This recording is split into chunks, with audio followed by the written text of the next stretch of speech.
It's only a game. Why you have to be mad? The big news across all of Hero Wars today is the announcement of, and this has been really delayed, over on the Hero Wars Alliance community, the GOAT Facebook page. This is an unofficial Hero Wars Alliance Facebook group, right? If you click on the files section, there is a stat priority and max stats workbook right here. This is a very handy spreadsheet that is curated by one of the longest tenured Hero Wars Alliance players.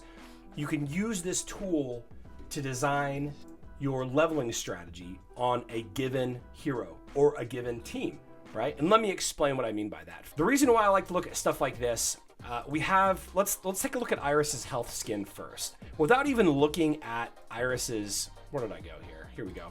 Without even looking at Iris's anything, we can take a look at her current set of stats and the priority that we place on them right now. And the way that this works is this divided into 3 separate columns. I'm gonna hide the chat so you guys can see it a little better. 3 separate columns. You have, I'm gonna move my camera down here. I'm gonna move it right below Iris, so you guys can see it a little easier. There we go. So I've got magic penetration glyph, health glyph number 2, magic attack, intelligence, and magic defense. So this is kind of like the agreed upon glyph leveling strategy.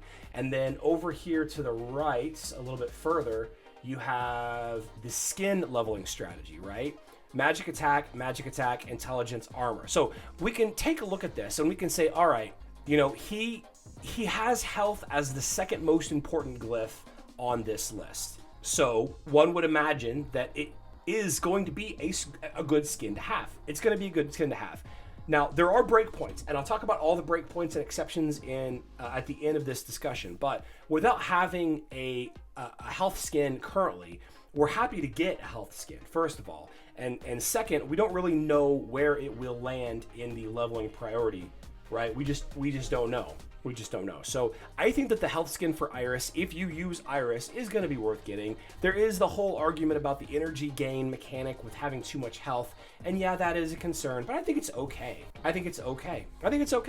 And then the center section right here, this has to do with leveling up the artifacts. So you have the first column is the weapon, the second column is the book, and the third column is the ring. And in a vacuum, without knowing any other teams or heroes that you have on your team, the leveling priority for a given set of resources for Iris is to level her book first, her weapon second, and then her ring third. I would recommend getting her weapon to at least a 3-star, you know, before you consider, you know, dumping a bunch of resources into evolving and leveling up the book. But that's kind of the leveling priority, right? Okay, so then taking a look at the Heidi magic defense skin. Okay, Heidi magic defense. Let's go down to Heidi. Here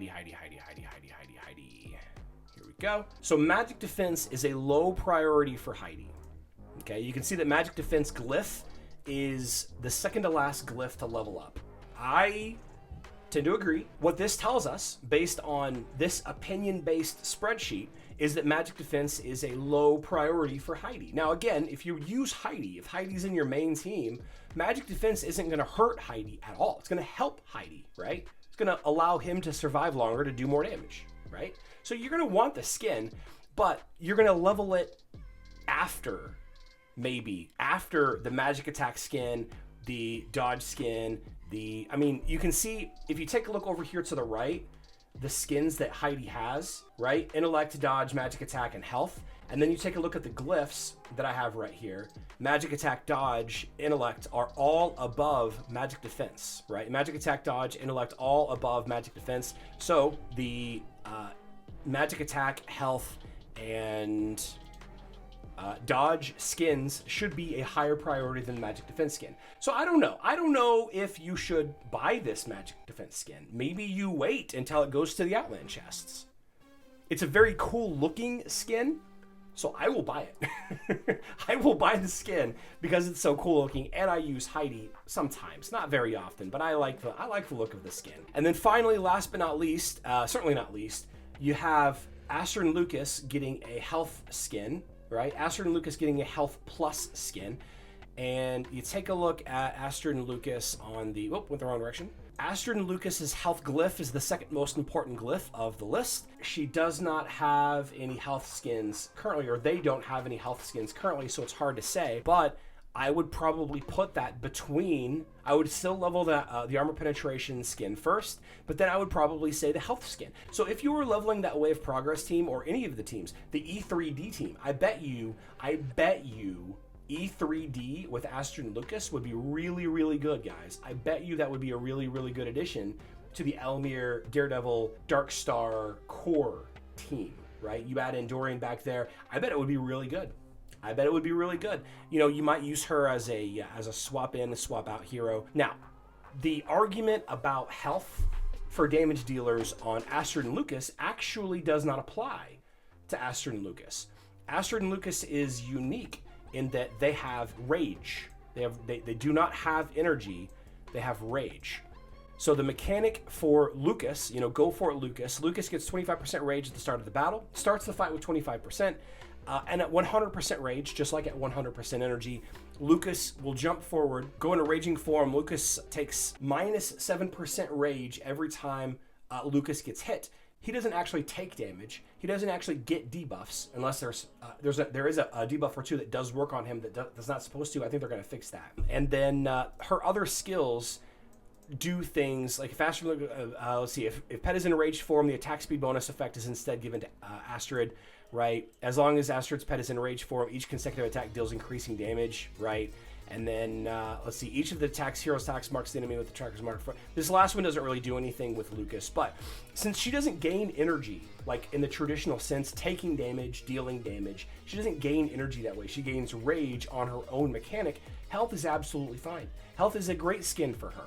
Great skin for Astrid and Lucas. Absolutely. Maybe not the #1 skin for her of her current existing skins, but you should get it, and you should get the skin plus.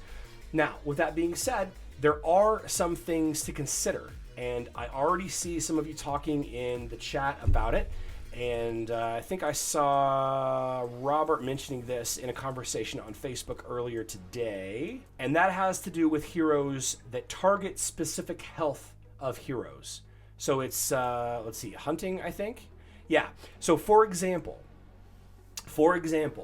if you have a certain hero that has a low threshold of health and they get charmed forward with this hunting ability, what you might have on your team is a hero with lower health than that hero that you're trying to protect. If you leveled up the health skin of Iris or Astrid and Lucas, whichever team that you're building, you might impact Oya against your team. It might create a situation where Oya is targeting a hero that you don't want to target, or a hero that wasn't being targeted before. So you have that consideration. You also have heroes like, where's #1 Stunna? Yeah, here we go. Teleport, jumps to the target with the lowest health, attacks it with claws, and jumps back, right? So this could currently be targeting like Astrid and Lucas or Iris, and now that they have those health skins, it may cause her to target somebody else. So it could be a good or a bad thing, depending on how your team is structured, obviously. And the new Darkstar is the last example that I want to show you. The new skill for Darkstar down here, each time she uses one of her basic auto attacks, her shadow shoots the enemy with the lowest health percentage. So having higher health for Iris and Astrid and Lucas could affect who she targets in that way as well. So a lot of questions about that spreadsheet in the chat. First of all, it is for mobile only. Where you can find this spreadsheet?